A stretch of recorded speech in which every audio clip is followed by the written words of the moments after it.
This video will show you what to do if you can't open the Rockstar Games Launcher and keep getting this offline mode error, could not establish connection error.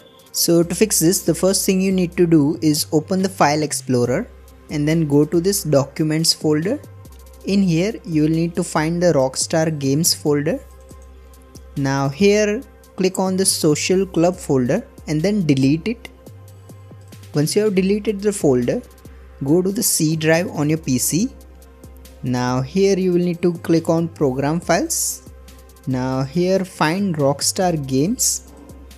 Now go to this launcher. Now go to redistributables. Now go to social club and then run this social club setup.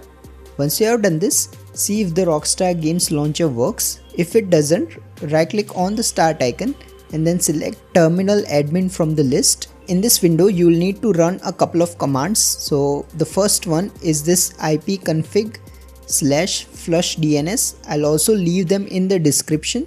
Once you have run this, second command is this one, which is the net winsock reset, and then hit enter. Once you have run both these commands, restart your router and see if the issue is resolved.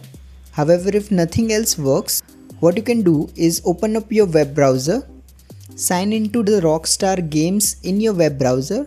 While you are signed in, keep this tab open and then try to open the Rockstar Games Launcher one more time. I know this is a workaround, but it almost always works, so make sure to try this.